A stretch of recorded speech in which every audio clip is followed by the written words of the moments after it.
Madam. Madam 3 years నుంచి నడుస్తున్న ఈ అనుమానం అనేది ఏదైతే ఉందో, మనం ఇట్లా చిటికేసేసి ఆయన బ్రెయిన్‌లోంచి క్లియర్ జేసేసి, సూపర్ అండి అని కౌన్సెలింగ్ ఇచ్చేగానే ఒక అరగంటలో అంతా మారిపోయి అద్భుతంగా ఆవిడని తీసుకొని వెళ్తాడు అని మనం ఎక్స్‌పెక్ట్ చేయడం వేస్ట్ ఈ స్టేజ్ మీద. ఇక్కడ నేను మాట్లాడాల్సిన టాపిక్స్ 3 విషయాలు మెయిన్‌గా చెప్దామని. ఒకటి, బిఫోర్ మ్యారేజ్ ఉన్న లవర్స్ గురించి కుదరక పెళ్లి చేసుకోకుండా ఉండడం వల్ల, అటువంటి వ్యక్తుల గురించి మ్యారేజ్‌కొచ్చిన వ్యక్తికి చెప్పడం అవసరమా? అవసరం లేదా? 2, డీఎన్ఏ టెస్ట్‌లు ఈళ్ళు అడిగితే వీళ్ళు చేసేసుకోవచ్చా? లీగల్‌గానే చేయించుకోవాలా? 3, ఈవిడ చేసింది తప్పా? ఎవరు తప్పు చేశారు? ఎవరు క్రైమ్ చేశారు? ఈ 3 విషయాలు ఇక్కడ డిస్కస్ చేస్తే ఎవరు ఏంటి అనేది వాళ్ళ గురించి వాళ్ళు ఆలోచించుకోవడం బెటర్. ఎప్పుడూ కూడా మనం అలా అనుకుంటాం కానీ ప్రతి వ్యక్తి యొక్క సహజ లక్షణం అండి. టీనేజ్ వచ్చిన దగ్గర నుంచి అవతల వ్యక్తి వాళ్ళు అట్రాక్ట్ అవ్వడం గానీ, లవ్ చేయడం గానీ, ఆ వ్యక్తినే పెళ్లి చేసుకుంటామని డిసైడ్ అయ్యి ఉంటారు. చేసుకుందామనే లవ్ చేస్తారు. ఊరికే గాలి తిరుగుదామని ఎవరు లవ్ చేయరు.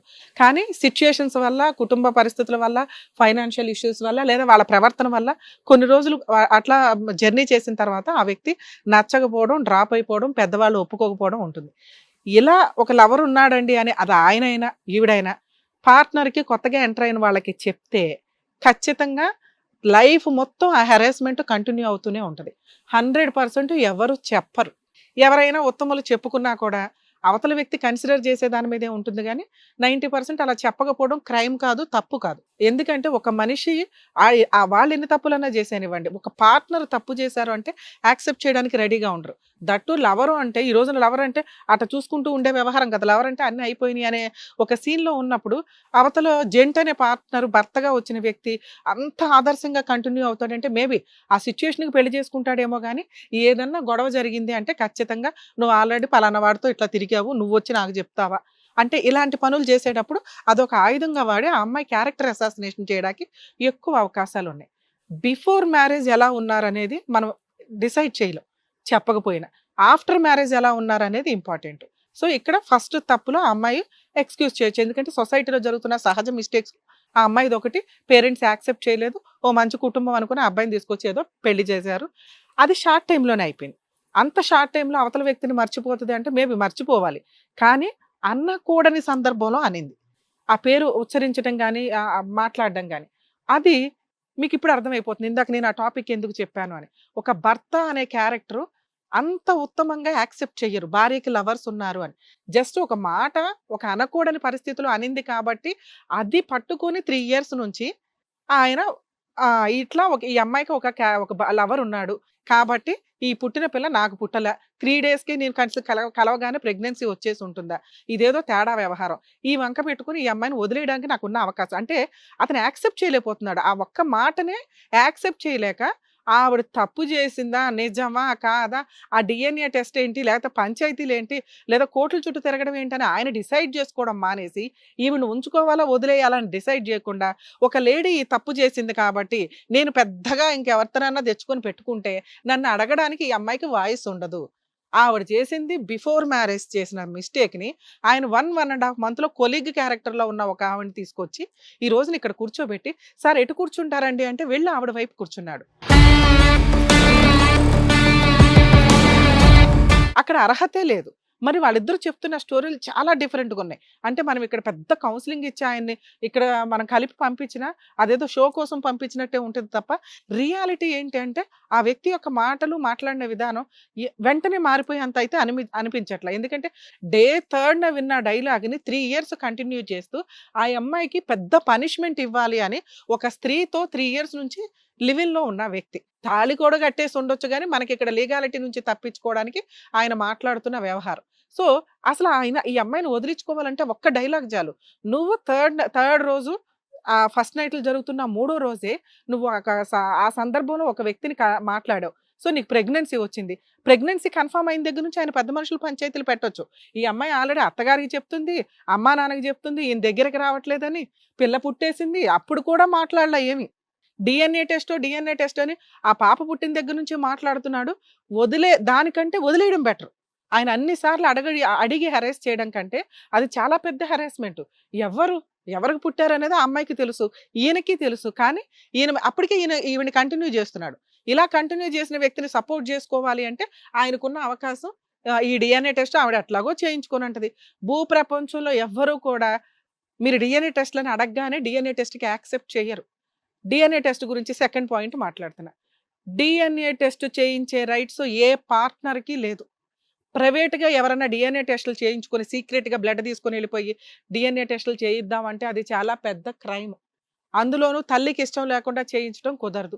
మీకున్న లీగాలిటీ ఏంటి? అదేంటి మరి డీఎన్ఏ టెస్ట్ చేయకపోతే ఆ పుట్టిన పిల్ల నాకా కాదా నాకెట్లా తెలుస్తది? నా హక్కులు నాకు డ్యామేజ్ అవుతాయి అంటే, మీరు పద్ధతిగా కోర్టుకి వెళ్లి ఆవిడ మీద కేసు ఫైల్ చేయాలి. నాకు ఈ అమ్మాయి వద్దండి. ఈ అమ్మాయి థర్డ్ రైట్ రమేష్ అనేవాడిని కలవరించింది. 3 రోజులు మేమిద్దరం కలిసినందుకే ప్రెగ్నెన్సీ వచ్చింది. ఈ పిల్ల మీద నాకు డౌట్ ఉంది. ఈ పుట్టిన పాప డీఎన్ఏకి పర్మిషన్ ఇవ్వండి అని పిటిషన్ వేసుకుంటే కోర్టు గవర్నమెంట్ అథారిటీస్‌కి, గవర్నమెంట్ హాస్పిటల్స్‌కి డైరెక్షన్ ఇస్తారు. ఇవ్వాలా? వద్దా? అని కూడా మీ కేసుని బట్టి డిసైడ్ జేస్తారు. మీరు పక్కన ఈ దుకాణం పెట్టుకొని ఎళ్లి నేను పతివ్రత శ్రీరామచంద్రుడినండి అంటే ఇవ్వరు.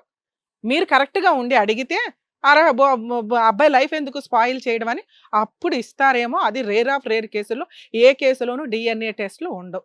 ఆవిడ కాదు అన్నంత మాత్రాన మీరు ఇదే పని పట్టుకొని ఆ వంకతోటి ఇక్కడ కంటిన్యూ చేయడం కుదరదు. అంటే మీకు డీఎన్ఏ టెస్ట్ చేయించాలంటే కోర్టు పర్మిషన్ తోటే తప్ప అడిగి 3 ఇయర్స్ నుంచి ఆవిడకి మెంటల్ హెరాస్మెంట్ మీరు క్రియేట్ చేసినట్టు లెక్క. ఆ అమ్మాయికి ఆ లీగాలిటీ తెలియక ఈ రోజుకి ఆ అమ్మాయి పోలీస్ స్టేషన్‌కెళ్ళి కంప్లెయింట్ ఇవ్వల. ఎందుకంటే 4 గోడల మధ్య ఆల్రెడీ ఉంచారు. కుటుంబం నడుస్తుంది, తిండి నడుస్తుంది, చూసేవాళ్ళు ఎవరు లేరు. ఈ రోజు కాకపోతే రేపైనా భర్త వస్తాడు కదా అని. 2 నెలలకు ఒకసారి వస్తున్నావు, పక్కన పడుకుంటున్నావు. నీకు అంత ఇష్టం లేనప్పుడు ఆ అమ్మాయి దగ్గరికి ఎందుకు వెళ్తున్నావు? నెలకొకసారి వెళ్తున్నావు. బాబు మరి అమ్మాయి దగ్గరికి ఎందుకు వెళ్ళట్లేదంటే, "వెళ్తున్నాను కదా మేడం నెలకొకసారి" అన్నావు. నీకు ఒక అనుమానం ఉంది కదా! అనుమానం ఉన్నప్పుడు ఆ అమ్మాయి "ఛీ! నాకొద్దండి ఆ క్యారెక్టర్ లెస్. నేనేం శ్రీరామచంద్రుడిని. నేనసల ఈ అమ్మాయిల మొహాలే చూడను" అని నువ్వు కదా కూర్చోవాల్సింది. మళ్ళీ అక్కడికెళ్ళి ఎందుకు వాడేస్తున్నావు ఆ అమ్మాయిని? రెగ్యులర్‌గా అక్కడ ఉంటున్నావు. 29 డేస్ అక్కడ ఉంటున్నావు. ఒక రోజు ఇక్కడ ఉంటున్నావు. ఏ రకంగా నువ్వు గొప్పోడివి? ఈ అమ్మాయి చేసింది ఎవడినో లవ్ చేయడం తప్పు. అది బిఫోర్ మ్యారేజ్. ఆఫ్టర్ మ్యారేజ్ నువ్వు చేసింది క్రైము. ఒక అమ్మాయికి పనిష్మెంట్ ఇవ్వడానికి డీఎన్ఏ టెస్ట్ అని అరేంజ్ చేస్తున్నావు. ఫిజికల్‌గా దగ్గరికి వెళ్ళట్లేదు. పైగా అక్కడ ఒక క్యారెక్టర్ అసాసినేషన్ చేస్తూ మళ్ళీ అప్పుడప్పుడు వెళ్లి వాడుతున్నావు. ఇక్కడికొచ్చి ఈ అమ్మాయి దగ్గర కూర్చొని మేడం నాకు ఇద్దరు కావాలంటున్నావు. ఏ రకంగా నువ్వు మంచోడివి? ఆఫ్టర్ మ్యారేజ్ ఆ అమ్మాయి ఏమైనా చేసిందంటే మీరు ఇక్కడ చేస్తున్న ఎలిగేషన్ ఫోన్‌లు మాట్లాడుతుందండి అని. ఈ రోజుకి ఆ రమేష్ అనే క్యారెక్టర్‌ని మీరు పట్టుకోలేదు. ఏ రకంగా వచ్చి ఇక్కడ మాట్లాడతారు మా దగ్గర? ఇక్కడ ఆ అమ్మాయి చేసిన తప్పు కంటే మీరు చేసిన క్రైమ్ ఎక్కువ కనిపిస్తుంది. ఇక ఈవిడ ఈవిడ విషయానికొస్తే చాలా నెమ్మదిగా ఎవరినో ఉద్ధరించడానికి అసలు ఒక స్త్రీకి స్త్రీనే శత్రువు అంటే ఇట్లాంటి కేసులు వింటేనే తెలుస్తది. ఇక్కడ ఒక అమ్మాయి జీవితం నాశనం అవుతుంది. నువ్వొచ్చి పతివ్రతలా మాట్లాడుతావు. నువ్వెక్కడ పతివ్రతవి? ఆ పిల్ల ఎవరినో లవ్ చేసింది. నువ్వు చేసిందేంటి? అక్రమ సంబంధం. హీనమైన రిలేషన్ ఇది. ఆవిడకొక భర్త ఉన్నాడు. ఆవిడకొక వ్యవహారం ఉంది. ఆయనకో భార్య ఉంది. వాళ్ళకో కుటుంబం ఉంది. అది లీగల్‌గా విడిపోయిన తర్వాతే కదా నువ్వు ఎంటర్ అవ్వాలి. ఈవిడ క్యారెక్టర్ అసాసినేషన్ చేయడానికి నువ్వెక్కడ పనికొస్తావమ్మా? ఈవిడ 10% చేస్తే నువ్వు 99% చేసావు. ఏ రకంగా నిన్నక్కడ కూర్చోబెట్టి మాట్లాడతావు? మీ ఇద్దరిని తీసుకెళ్ళి జైల్లో ఎయ్యాల. నిన్ను కలిపే ఉద్దేశం నాకు లేనే లేదు. ఏది ఇద్దరు ఉండేదేంటి గోంగూర? ఎవరితో ఉండాలని ఆవిడ డిసైడ్ చేసుకోవాలి. ఆ అమ్మాయి ఇప్పుడు కేసు ఫైల్ చేస్తే, ఈ వీడియోని మేము ఆ అమ్మాయికి హ్యాండ్ ఓవర్ చేస్తే అలా ఎళ్లి మీ ఇద్దరిని జైల్‌లో ఏస్తారు. ఎందుకంటే ఆవిడ తాళిబొట్లు మేము పెళ్లి కాలేదంటే మీరిద్దరూ చెప్తే సరిపోదు. మాకో టీమ్ ఉంది. మేము చేయాల్సిన ఎంక్వైరీలు చేస్తాం. మీరిద్దరూ ఇంట్లో కట్టేసుకున్నారు తాళి. ఎందుకంటే ఇందాక మీరే చెప్పారు డైలాగ్. ఆవిడ మీద ఇంకెవడో కర్చీఫ్ ఎయకుండా. నీకున్న అనుమానాలకి ఆవిడకి తాళి లేకపోతే ఇంకోటి కర్చీఫ్ ఏస్తాడని నీకు తెలుసు. సరే నీకు అర్థమవుతుందా తల్లి? నువ్వు ఆ తాళి ఏసుకోకపోతే నీ మీద ఎవడో కర్చీఫ్ ఏస్తాడు. అప్పుడు కూడా మళ్ళీ నీతో ఇదే దుకాణం ఆయన. ఇంకొక ఆవిడని పెట్టుకొని ఈవిడ ఆల్రెడీ ఎవడో కర్చీఫ్ ఏసాడండి ఆఫీస్‌కెళ్తుంది వస్తుంది అని. అలాంటి క్యారెక్టర్ ఉన్న వ్యక్తిని ఉత్తముడని నువ్వు అనుకోకూడదు. ఇక్కడ ఒక స్త్రీకి మోసం చేస్తే నీకు న్యాయం చేస్తాడని ఎలా అనుకున్నావు? ఆళ్ళ దుకాణం ఏదో కంప్లీట్ అయినాక కదా నువ్వు డెసిషన్ తీసుకోవాలి. మీరు 100% రాంగ్ తల్లి ఇక్కడ. సార్ మీ గురించి మాట్లాడడానికే లేదు. దారుణం తెలుసా మీరు? ఎంత మంచోడు అన్నట్టు మాట్లాడుతున్నావు. డే 4థ్ నుంచి మీరు చేస్తున్నదంతా క్రైమే. మీకు అన్యాయం జరిగిందెప్పుడు? థర్డ్ నైట్ మీకు తెలిసినప్పుడు పెద్ద మనుషులు పంచాయతీలు పెట్టాలి. ఆ ప్రెగ్నెన్సీ వచ్చినప్పుడన్నా పంచాయతీ పెట్టాలి. ఆ అమ్మాయిని తరిమేయాలి ఇంట్లో నుంచి. అప్పుడు మీరు పర్ఫెక్ట్ వ్యక్తి. మీకు జరిగింది అన్యాయం. అక్కడ జరిగిన చిన్న తప్పుకి మీ అన్యాయాన్ని బయట పెట్టకుండా అలాగే అన్నీ నడిపిచ్చేస్తూ ఇక్కడికి దొంగాడ నడిపిచ్చేసి మీరేమంటున్నారో తెలుసా? ఆ అమ్మాయి తప్పు చేసింది కాబట్టి నన్ను జీవితకాలం ఇట్లా భరించాలి అని. ఏ స్త్రీ కూడా అలా భరించదండి. భర్త పూర్తిగా తనకే కావాలి. నాకు వద్దు ఇట్లాంటోడు అంటే మేము అసలు హ్యాపీగా అసలు మీ ఇద్దరిని ఎక్కడ ఉంచాలో అక్కడ ఉంచుతాం. కానీ కర్మ అమ్మాయి నాకు భర్త కావాలండి అంటుంది. ఇక న్యాయం చేయాల్సింది ఆ అమ్మాయికి. మీరు చేసిన క్రైమ్‌కి పనిష్మెంట్ ఇవ్వాలా లేదా అనేది ఆవిడ ఆలోచించుకోవాలి. మీరిద్దరు కలిసి ఉంటారా కలిసి ఉండరా అంటే 100% మీరు ఆ అమ్మాయిని అయితే వదలరు. మీరు మాట్లాడుతున్న విధానానికి ఆవిడ ఇక్కడ ఏదో మేము తిట్టామని డ్రామా ఆడతాం తప్ప ఆవిడ మిమ్మల్ని వదలదు. ఈవిడేం చేయాలనేది మేము ఇప్పుడు ఆలోచించాలి. మీరేమంటారు? ఇద్దరు కావాలంటారు. ఈ హెరాస్మెంట్ జీవితకాలం నడిపిస్తారు కదా. ఇందులో ఇంకో కర్మ ఏంటో తెలుసా? మీరు చాలా పాపం కూడా మూట కట్టుకుంటున్నారు. ఒక పిల్లని నాకు పుట్ల అని జీవితకాలం మీరు DNA టెస్ట్ కోసం అడుగుతారు చూడు. ఏదో ఒక రోజు ఆ పిల్లే మీకు గత అవుతుందండి. ఆ రోజు మీరు ఎంత పశ్చాత్తాపడినా యూజే లేదు. మీకోసం ఇక్కడ DNA టెస్ట్ చేయించాల్సిన అవసరం లేదు. కోర్టుకి వెళ్ళాల్సిన అవసరం లేదు. ఎందుకంటే ఆ రమేష్ అనేవాడే గోంగూర ఎక్కడ లేడు. సీన్‌లోనే లేడు. ఆ పిల్ల ఎవరితోనూ మాట్లాడలా. మేము ఆల్రెడీ ఎంక్వైరీలు చేసాం అన్ని. ఆ అమ్మాయి పర్ఫెక్ట్. మీరిద్దరే క్రిమినల్స్ ఇక్కడ. చెత్త క్యారెక్టర్స్ ఎవరైనా ఉంటే మీరిద్దరు ఇక్కడ. నాన్న ఇప్పుడు మీకు అర్థం అవుతుందా? ఇలాంటి భర్తని మేము ఇక్కడ ఈ స్టేజ్ మీద నీకు అంటగట్టి పంపించాం. ఎందుకంటే ఆయన రియలైజ్ అవ్వాలి. ఆయన మారాలి. ఆయనకి పనిష్మెంట్ ఇస్తావా? కోర్టుల చుట్టూ కేసులేస్తావా? నువ్వు ఆ ఇల్లు వెకేట్ చేయాల్సిన అవసరం లేదు. అదే ఇంట్లో ఉండు. మీ అత్తమామలతో కూడా మేము మాట్లాడతాం. ఇప్పుడు ఎలా నడుస్తుందో అలాగే నడుస్తుంది. కానీ ఆయన చేసిన తప్పుకి నువ్వు పనిష్మెంట్ ఇవ్వాలి అనుకుంటే అన్ని రకాల కేసులు ఆ ఇంట్లోనే ఉండి వేసే హక్కులు నీకున్నాయి. మెయింటెనెన్స్ వస్తుందమ్మా. ఈ మధ్య మెయింటెనెన్స్‌లు ఎరగదీస్తున్నారు. గట్టిగా ఆర్డర్ అవుతుంది. కాలు మీద కాలేసుకొని బతకొచ్చు నువ్వు. ఇలాంటి వ్యక్తికి ఆ పనిష్మెంట్ బెటర్ అనేది నా ఉద్దేశం. లేదు మేడం, మా ఆయన నాకు వచ్చేసేస్తారు. అది ఇలాంటి బంగారం లాంటి పిల్లని వద్దనుకుంటున్నావు నువ్వు. ఏం చేయాలి ఇట్లాంటోళ్ళు? మీరు అక్రమ సంబంధాలు పెట్టుకొని తిరిగేస్తారు. ఈళ్ళేమో పతివ్రతల్లాగా మాకు భర్తే కావాలండి అంటారు. కనీసం నీకు పనిష్మెంట్ ఇప్పించడానికి కూడా అమ్మాయి రెడీ అవ్వట్లా. ఇలాంటి అమ్మాయినా కాదనుకుంటున్నావు. ఇప్పుడు ఆలోచించండి సార్ మీ మనస్సాక్షికి. ఇక్కడ మీ ఇద్దరులో ఎవరు కరెక్ట్‌గా ఉన్నారని? చెప్పండి సార్. ఇప్పుడు మీ ఇద్దరులో ఎవరు కరెక్ట్ అని మీకు అనిపిస్తుంది? మీ మనస్సాక్షికి ఒకసారి అనుకొని ఆలోచించి చెప్పండి. ఇలాంటి బంగారం లాంటి భార్యని కాదనుకొని మాట్లాడుతున్నారు మీరు. ఎందుకు మీకు కౌన్సిలింగ్‌లు ఇవ్వాలి మేము? మీ ఇద్దరు కలిస్తే వదిలేస్తానని చెప్పింది ఆవిడ, మీతో ఉంటానని కూడా చెప్పట్లా. సిగ్గులేకుండా నువ్వు వెనకాల పడుతున్నావు అక్కడ. ఈవిడేమో నా భర్తే కావాలంటే ఏం చేసినా పర్లేదండి అంటుంది. చెప్పండి ఏం చేద్దాం? మీరు చెప్పండి. మీరేం చెప్తే అదే. సరే మేడం, నా తప్పు నేను తెలుసుకున్నాను. వచ్చి ఇక్కడ కూర్చోండి మీరు.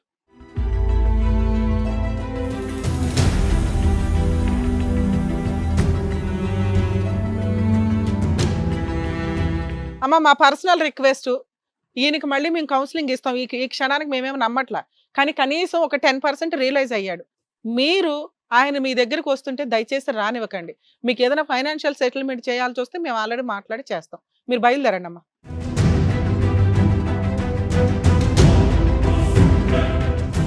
సార్ ఇలా అమ్మాయి ఒకడు దొరకడం అనేది భారీగా చాలా కష్టం. మీరు చేసింది చాలా 100% మిస్టేక్. ఇంకొకసారి DNA టెస్ట్ అని అనకండి. ఎందుకంటే ఈ అమ్మాయి ఫోన్లన్నీ మేము ఎంక్వైరీ చేసాం. అమ్మాయి ఎవరితోని మాట్లాడట్లా. మీరేదో మీ తప్పుని సపోర్ట్ చేసుకోవడానికి రిపీటెడ్గా ఫోన్లు మాట్లాడుతుందని అన్నారు. అది వాళ్ళ ఇంట్లో వాళ్ళతోనే మాట్లాడుతుంది మీ కష్టం గురించి. అర్థమవుతుందా? అమ్మ నువ్వు కూడా ఆ తొక్కులో ఫోన్లు ఆపేసే తల్లి. ఆ కష్టం ఏదో ఆయనతోనే మాట్లాడుకో. అర్థం చేసుకుంటాడుగా. అంత క్రూయల్గా ఏం కనిపించట్లా. చేయాల్సింది ఏదో మగబుద్ధులు ఉంటాయి కదా అక్కడక్కడ కొంతమందికి, ఇట్లాంటి వాళ్ళకి అది చూపించాడు అంతే. నువ్వు అడిగావు, మీ భర్తని ఇచ్చాం. ఎక్కడికి వెళ్తాడు ఏంటి అనేది మేము మళ్ళీ మాట్లాడతాం తల్లి. అక్కడికి వెళ్ళనివ్వకుండా ఆ అమ్మాయికి కూడా ఏదైనా ఫైనాన్షియల్ సెటిల్మెంట్ చేయాల్సి ఉంటుంది. మీరిద్దరూ ఒకసారి ఆలోచించుకొని ఫుల్ అండ్ ఫైనల్ సెటిల్మెంట్ చేసుకుని ఏదైనా లెటర్ రాయించుకోండి. ఎందుకంటే భవిష్యత్తులో మళ్ళీ ఆ అమ్మాయి నన్ను 3 ఏళ్ళు వాడేసుకున్నాడు అని కేసులు వేయకూడదు కదా. అర్థమవుతుందా? ఓకే అమ్మా, జాగ్రత్త. ఆల్ ది బెస్ట్ నాన్న. జాగ్రత్త.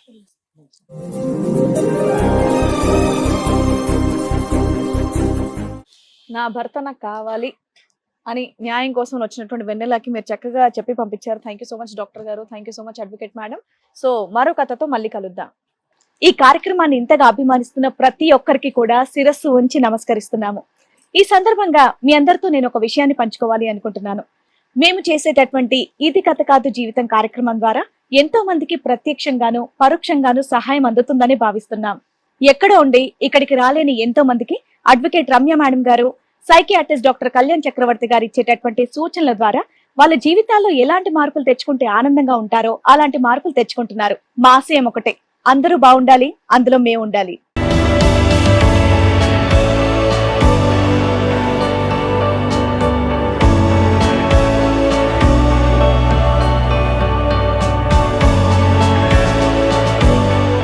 మీ కష్టానికి మా చేయూత ద్వారా ఎటువంటి సహాయం అందించడానికైనా హిట్ టీవీ ఎప్పుడూ సిద్ధంగా ఉంటుంది. దీనికోసం మీరు చేయాల్సిందల్లా మీ సమస్యని మాకు తెలపడమే. మీ సమస్యని వాట్సాప్ లేదా ఫోన్ చేసి మాకు తెలియచేయండి. మా ఫోన్ నంబర్ 9888393336. మేం వింటాం, మీ వెంట ఉంటాం. ఇది కథ కాదు జీవితం ప్రోగ్రామ్ అందరికంటే ఒక రోజు ముందుగా మీరు చూడాలి అనుకుంటే వెంటనే డౌన్లోడ్ చేయండి హిట్ టీవీ యాప్. ఇందులో మీరు నచ్చే మెచ్చే కంటెంట్ సిద్ధంగా ఉంది. మరి ఇంకెందుకు ఆలస్యం, వెంటనే డౌన్లోడ్ చేసుకోండి హిట్ టీవీ యాప్.